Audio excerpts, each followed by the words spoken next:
আল্লাহ জিব্রাইলকে ডাক দিয়া কই, জিব্রাইল আমার বন্ধুর চোখে পানি কেন? আমার বন্ধুকে জিজ্ঞেস করো আমার বন্ধুর চোখে পানি কেন?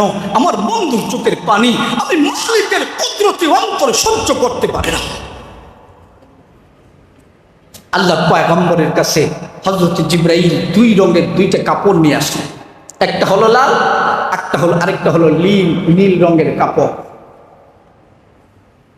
নবীজির কাছে আয়েশা বললেন, নবী গো আপনি কেন কান্না করেন?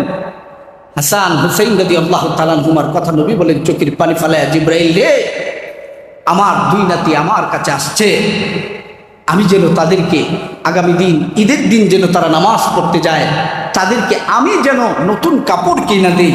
ওরে জিব্রাইল আমি নবী দিব প্রত্যেকে, আমার গায়ের যে জামা এই জামাটা তো 4টা তালি দেওয়া।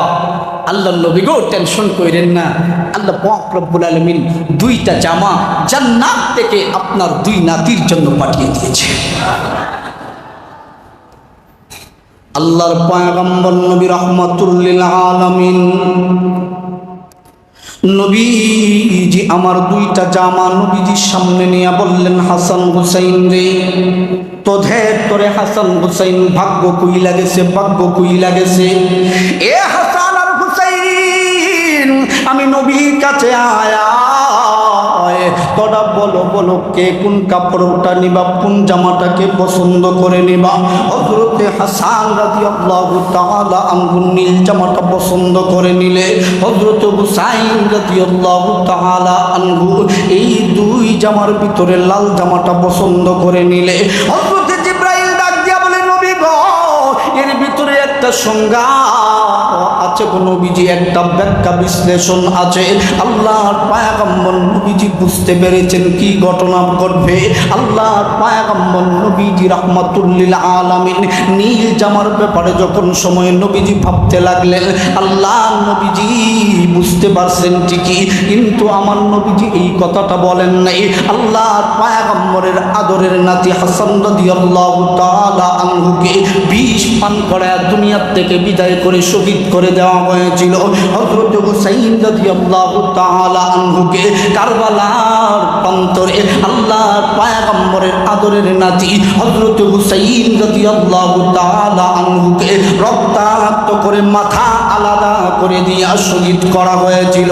আল্লাহর পয়গম্বর নবী রাহমাতুল লিল আলামিনের নাতি হযরত হুসাইন রাদিয়াল্লাহু তাআলা আনহু নবীজি আমার সাহা নবীজির সাহাবী আদরের নাতি হুসাইন রাদিয়াল্লাহু তাআলা আনহু কারবালার ময়দানে মুহররমের 10 তারিখে হযরত হুসাইন রাদিয়াল্লাহু তাআলা আনহু শহীদ হয়েছে। এই জন্য ওই 10 মুহররমের রাত্রিটা দামি হয় নাই, দিনটা দামি হয় নাই।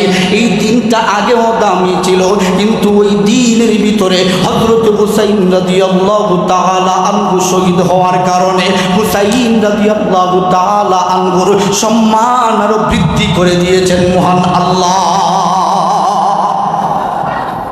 এই দিনের ভিতরে হুসাইন রাদিয়াল্লাহু তাআলা আনহু শহীদ হওয়ার কারণে, হুসাইন রাদিয়াল্লাহু তাআলা আনহুর কারণে এই দিনটা দামি ছিল না, এর আগ থেকে এই দিনটা দামি ছিল। কথা বলেন ঠিক কিনা? আল্লাহর পয়গম্বর নবী রাহমাতুল লিল আলামিন যখন সময় মদিনায় গেলেন, যা দেখলেন মানুষগুলো রোজা রাখে একটা। আল্লাহর নবী বললেন, না না রোজা একটা রাখলে হবে না, আমার উম্মতগুলি নফল ইবাদত করবে তো একটা করবে কেন, আমার উম্মতগুলো করবে 2টা। জোরে বলে সুবহানাল্লাহ। তাহলে মুহররমের রোজা কয়টা বলেন? কয়টা? জোরে বলেন কয়টা? জোরে বলেন কয়টা? তবে একটা ওয়াদা আমি নিতে চাই আপনাদের কাছ থেকে, ইচ্ছে করে বলেন তো দেখি, আজকে রোজা রাখছেন আগামী দিন রোজা রাখবেন, অথবা আজকে রোজা রাখেন নাই আগামী দিন এবং পরের দিন রোজা রাখবেন। কিছু তালেবুল ইলম ছাত্র ভাইদেরকে দেখতে চাই। মাশাআল্লাহ, নারায়ে তাকবীর, নারায়ে তাকবীর, সিলসিলায়ে বরুনি। আল্লাহ পাক রব্বুল আলামিন এই বরুণা মাদ্রাসাকে আল্লাহ কবুল করেছেন, এমন ভাবে কবুল করেছেন। আমরা তো পুরা বাংলাদেশের প্রান্তে প্রান্তে আমরা বয়ান করি। আলহামদুলিল্লাহ, আমি বলি, গর্বের সাথে বলি, আমি এই বরুণা মাদ্রাসায় দাওরায়ে হাদিস পড়েছি। তখন সময় বলে বরুণা কোন মাদ্রাসা, নাম শুনছি দেখি নেই, তবে শুধুমাত্র আল্লামা রশিদুর রহমান ফারুক দামাত বারকাতুহুম নয়, আরও যারা আছেন ওলিয়ে কামেল, হযরত সাইদুর রহমান দামাত বারকাতুহুম, ওলিউর রহমান সাহেব দামাত বারকাতুহুম, আমার সাহেব, আমার পীর সাহেব, এখন আমি যাকে অনুসরণ করে চলি, আল্লামা বদরুল আলম হামিদি সাহেবকে আল্লাহ পাক রব্বুল আলামিন পুরা পৃথিবী ভয় আল্লাহ পাক কবুল করেছে। যখন সময় সিরিয়ার মানুষগুলো খাবার পায় না, অন্য মানুষগুলো চিন্তা করে কিনা জানি না, আল্লামা বদরুল আলম সাহেব চিন্তা করে। কথা বলেন ঠিক কিনা?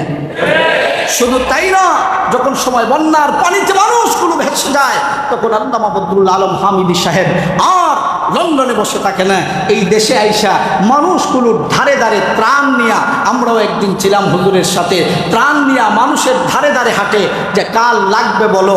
আর এখন তো আমাদের সমাজের অবস্থা হলো এমন যে আমাদের ত্রাণ আসে, আমরা যাই আনতে যাই, এরপরেও আমরা আমাদের ন্যায্য যেটা পাওয়ার এটা পাই না। কথা বলেন ঠিক কি? যেটা আমাদের প্রাপ্য সরকার থেকে আসে এটাও আমরা পাই না।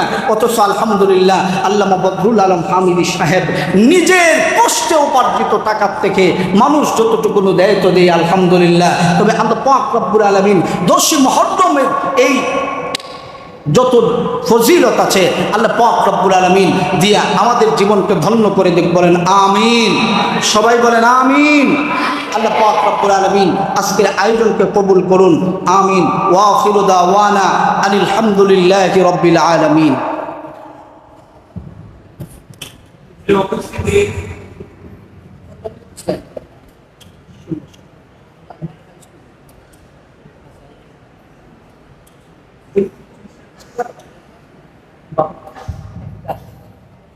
উপস্থিতি আমরা এখন বয়ান শুনছিলাম, জামিয়া মাদ্রাসার শিক্ষার্থী যারা হযরত মাওলানা মঈনুদ্দিন আল-আজহারী সাহেবের কাছ থেকে আমাদের এখন থেকে সালাত